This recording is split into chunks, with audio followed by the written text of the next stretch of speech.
Sa video natin ngayon mga maestro ay pag-usapan at alamin naman natin itong pinalabas pong guidelines and step-by-step process po ng City Savings Bank kung paano po kayo makakapag-avail ng 1-month loan moratorium. Ayan. So good news nga po mga maestro para sa mga may loan po, sa mga may loan sa City Savings. Ayan, kasi nag-post na po sila sa kanilang official Facebook page ng guidelines on how to avail nga po itong City Savings 1-month loan moratorium. Alright?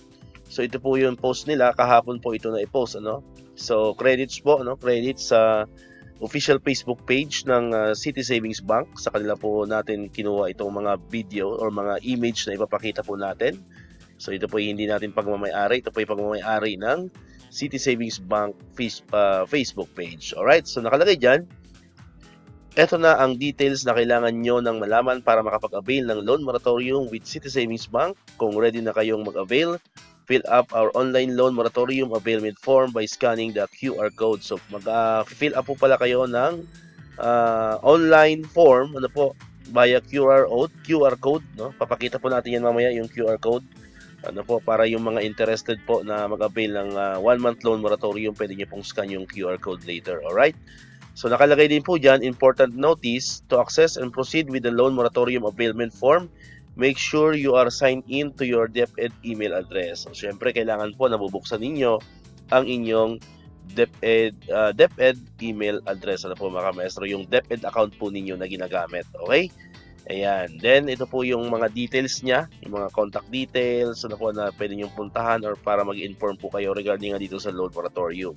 Alright, so ito po, ito po yung guide on availing the DepEd loan moratorium. Ayan, so sabi diyan, availing of the DepEd loan moratorium is completely optional. If eligible, you must inform City Savings Bank if you would like to avail of this moratorium. The refund shall be equivalent to 1 month of your principal amortization amount. This will be credited directly to your savings account. Alright, so papasok po yan automatically sa inyong mga savings account ng City Savings, of course. Ayan. Tanong dito, are you eligible to avail of the DepEd loan moratorium? Ito po yung mga qualification. Mga maestro? Una, you are residing in calamity-stricken areas based on the list provided by the Department of Education. So, ibig sabihin, hindi po ito para sa lahat, mga maestro.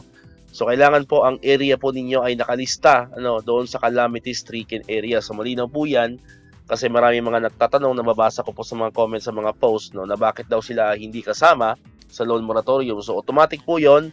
Ito pong members po kasi ng mga thrift banks, nabibilangan ng City Savings, mag-o-offer lang po sila ng 1-month loan moratorium for those listed doon sa calamity-stricken areas. Ayan. Yan po yung pinakaunang qualification. Pangalawa, you are no more than 65 years old and 1 month after the end of your loan term. Ayan. So, of course, syempre, kasi pag 65, mandatory retirement na po yun. Then, your loan account is current, no past dues. Ayan. Then, your loan account must have been opened prior to December 1, 2024. Ayan, of course. Hindi pwede yung mga December 2 onwards. Hindi po kayo pwede makapag-avail ng loan moratorium. Then, you have not availed of a reloan on or after December 1, 2024. Then, how much will you get if you avail of the DepEd loan moratorium? This will depend on the principal amount of the previous month's amortization when you avail of the loan moratorium. Then, pangatlo po dito, when can you avail of the DepEd loan moratorium? You may avail the moratorium from January to March 2025. The refund will be credited to your savings account in 5 banking days after form submission and receiving confirmation of your loan moratorium eligibility from City Savings. Ayan. So, pwede pala kayong makapag-avail from January to March 2025. Pero 1 month lang po yun.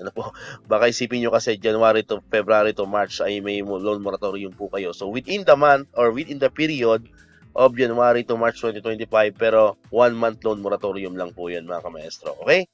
Yan. Ito po yung availment period, January 17 to February 17, February 16 to March 15, or March 16 to March 31. Ito po yung step-by-step guide kung paano po kayo makakapag-avail ng DepEd loan moratorium. Ayan. Una, prepare the following before filling up the loan internet form. Loan account number. So, kailangan po bago kayo pumunta doon sa Google Forms, ito pong nasa baba, Ayan, bago po kayo mag-accomplish ng online Google form, handa nyo po muna ito, no? Loan account number found on your loan documents on the Citi Savings mobile app or from your branch of account. Alright. So, yun po yung una nyong ihanda kasi kailangan nyo po ng inyong LAN or yung loan account number. Then, must be signed in to your registered DepEd email kasi siguro magpapadala sila ng verification code doon or kung ano pa po yan. So, kailangan naka-ready po ang inyong DepEd email. Alright? Then, Citi Savings receives, verifies, and process the requests. So, 1 to 2 banking days po yan, mga kamaestro. So, after you accomplish the form, so you're going to wait for 1 to 2 banking days. Ano po? Then, amount will be refunded to your savings account upon eligibility confirmation. So, upon confirmation that you are qualified for the loan moratorium, so you're going to wait 2 to 3 days, ano po mga kamaestro? Ayan. Then, 1 month after the end of your loan return or term, refunded amount will be automatically deducted from your payslip. So, 1 month after the end of your loan term. Or then, ayan, ito po yon. What will happen to your loan account if you avail of the DepEd loan moratorium? The principal amortization of the corresponding month will be refunded to your savings account. However, interest charged for the month will not be refunded. Availing of the loan moratorium will also extend your current loan term by 1 month but will not affect your succeeding principal and interest amortization balances. Alright? Ayan. So, yan po yun mga kamaestro, no? So, meron po silang sample na pinakita dito. You avail the loan moratorium on January 17, 2025. Your loan term ends on December 2025. Ito po yung mangyayari. Principal amortization, December 24, 4,101.69. Then, interest po is 2,222.35. Ayan. Then, principal amount amortization refunded. So, 4,101.69 pesos. Interest po noon is 2,222.35 will not be refunded. Okay? Then, ito po yung QR code na sinasabi po natin kanina. Ayan, so pwede nyo po yung i-scan. Ano po, para po makapag-avail po kayo or sagot po kayo no, doon sa Google Forms. Ano po mga kamestro. Yun po yung pinakaunang step on how to avail the loan moratorium. Alright, so diyan na matatapos itong ating video ngayon mga kamestro. So hopefully po inaintindihan ninyo yung guidelines po ng Citi Savings Bank on how to avail their 1-month loan moratorium. Alright, so kung di ka pa nakakapag-subscribe, click mo na ang subscribe button yan para ikaw yung unang nakapanood ng mga videos na ina-upload natin. Katulad dito yung mga updates pa rin about sa loan moratorium and other benefits sa mga teachers and government employees. And syempre, click mo na rin ang notification bell button para ma-notify ka. Always updated ka pag may mga bago tayong uploaded na videos. So muli, maraming salamat sa inyong panonood at pakikinig. Once again, El Maestro. See you on my next vlog. Bye-bye!